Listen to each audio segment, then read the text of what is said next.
नमस्कार।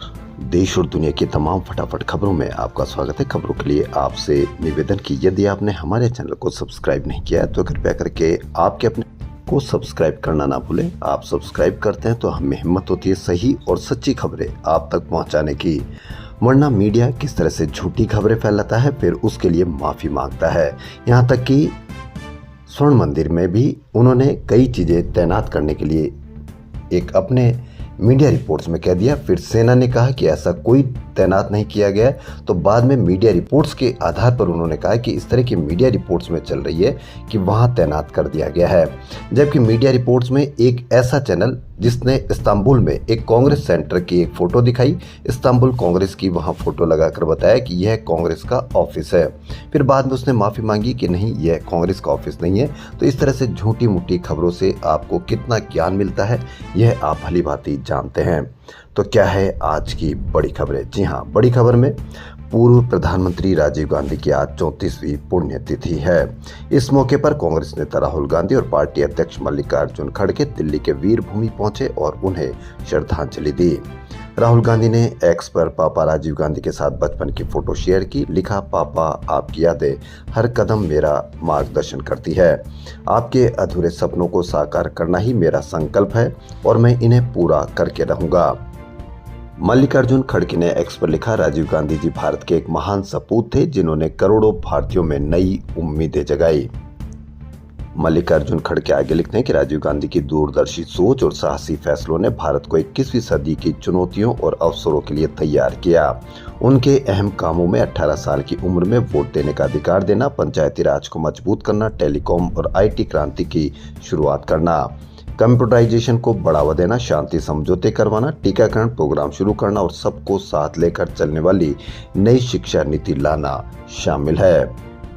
21 मई 1991 में एक आत्मघाती बम धमाके में पूर्व प्रधानमंत्री राजीव गांधी की हत्या कर दी गई थी। 1984 में इंदिरा गांधी की हत्या के बाद राजीव गांधी प्रधानमंत्री बने। लोकसभा चुनाव में कांग्रेस 3/4 सीट जीतने में कामयाब रही। उस समय कांग्रेस ने 533 में से आज तक के रिकॉर्ड में सबसे अधिक सीटें यानी 414 सीट जीती। वह उनकी उम्र उस समय मात्र 40 साल थे। देश के सबसे युवा प्रधानमंत्री थे। हिम्मत की बात, सुबह इंदिरा गांधी की हत्या हुई, शाम को राजीव की PM शपथ दी। सोनिया गांधी ने रोका तो बोले मैं वैसे भी मारा जाऊंगा। यह बड़ा हिम्मत का बयान।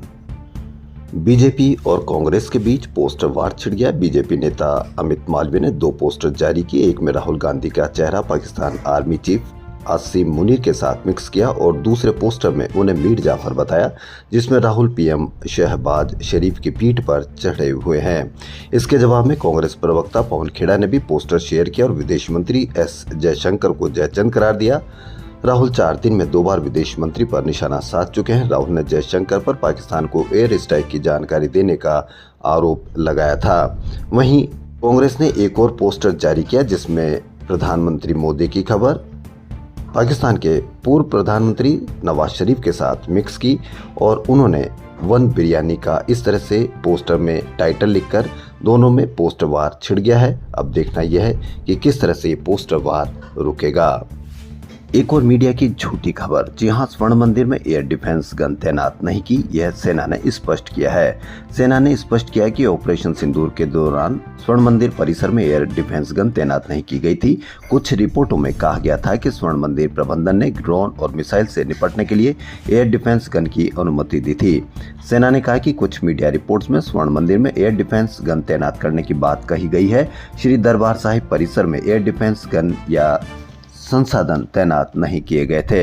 यानी मीडिया में सिर्फ आपको झूठी खबरें दिखाई जा रही है, इसलिए आप अभी से सावधान रहें और देखें कि कहाँ झूठी खबर है और कहाँ सच्ची खबर है। सच्ची खबर हो तो ही आप विश्वास करें या तो ही आप देखने का प्रयास करें, वरना मीडिया कभी खबर दिखाता है फिर उसके लिए माफी मांगता है। देश के 59 सांसद ऑपरेशन सिंदूर का मकसद और पाक का असल चेहरा दुनिया को बताने निकल रहे हैं। यह एक बड़ी अभियान है। इसमें सांसद विश्व के 33 राजधानियों में जाएंगे। वे 7 सर्वदलीय टीमों में बंटे हैं। उनके साथ 8 पूर्व राजनयिक भी रहेंगे। विदेश सचिव विक्रम मिस्री ने सांसदों को ब्रीफिंग दी। ऑपरेशन सिंदूर की पृष्ठभूमि और डिप्लोमेटिक एवं सैन्य कार्रवाई के 5 बड़े संदेश इन 33 देशों तक पहुंचाने पर जोर दिया गया है। देश ने खोए 2 वैज्ञानिक। जी हां, पहले परमाणु रिएक्टर की नींव रखने वाले श्रीनिवासन नहीं रहे। देश के परमाणु ऊर्जा कार्यक्रम को दिशा देने वाले वरिष्ठ वैज्ञानिक और एटॉमिक एनर्जी कमीशन के पूर्व चेयरमैन डॉक्टर M.R. श्रीनिवासन का 95 साल की उम्र में निधन हो गया। श्रीनिवासन ने डॉक्टर होमी भाभा के साथ 1955 में देश के पहले न्यूक्लियर रिसर्च रिएक्टर अप्सरा के निर्माण में अहम भूमिका निभाई थी। वहीं प्रसिद्ध खगोल वैज्ञानिक डॉक्टर जयंत विष्णु नार्लिकर का 86 साल की उम्र में मंगलवार सुबह पुणे में निधन हो गया। उन्होंने नींद में ही अंतिम सांस ली। उन्हें हायल नार्लिकर ग्रेविटी थ्योरी के लिए ख्याति मिली थी, जो बिग बैंग सिद्धांत का वैकल्पिक मॉडल है। उन्हें विज्ञान को सरल भाषा में समझाने वाले वैज्ञानिक के रूप में भी जाना जाता है। वक्फ संशोधन एक्ट की वैधता को चुनौती देने वाली याचिकाओं पर सुप्रीम कोर्ट ने सुनवाई की। CJI BR Gavai, justice AG मसीह और जस्टिस के विनोद चंद्रन की पीठ में केंद्र ने पहले उठे 3 मुद्दों तक सुनवाई सीमित रखने का अनुरोध किया। CJI ने कहा कि किसी कानून के पक्ष में संवैधानिकता की पूर्व धारणा होती है। याची अंतरिम रोक चाहते हैं तो मजबूत और स्पष्ट आधार पेश करना होगा। बुधवार यानी आज भी सुनवाई जारी रहेगी। सुप्रीम कोर्ट ने एक अहम फैसले में कहा कि सिविल जज यानी कनिष्ठ श्रेणी परीक्षा में बैठने के लिए वकालत का 3 वर्ष का अनुभव जरूरी है। CJI BR गवई की पीठ ने कहा कि नियम सभी राज्यों पर लागू होगा। राज्य इसके लिए नियमों में बदलाव करे, हालांकि ये शर्त वर्तमान भर्तियों पर लागू नहीं होगी। पीठ ने कहा कि जजों को पहले दिन से ही जीवन स्वतंत्रता व संपत्ति जैसे गंभीर मामले सुनने पड़ते हैं। यह सिर्फ किताबी ज्ञान से संभव नहीं है। 3 साल की वकालत अवधि प्रोविजनल एनरोलमेंट की तारीख से गिनी जाएगी।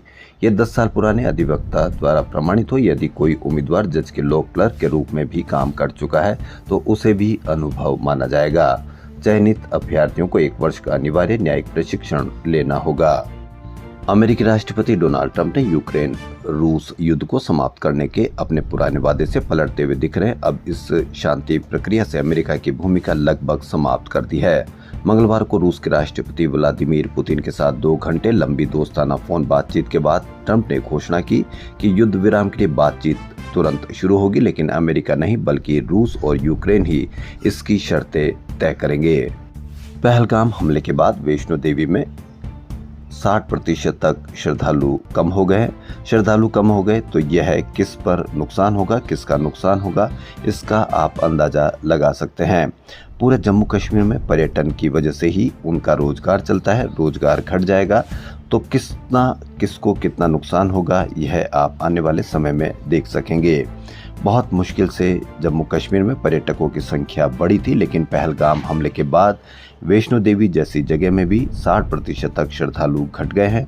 अब देखना यह है कि पहलगाम हमले के बाद कितनी जल्दी उनके आतंकवादी पकड़ में आते हैं और कितनी जल्दी वैष्णो देवी और भी जम्मू कश्मीर में कितने पर्यटकों की संख्या बढ़ती है।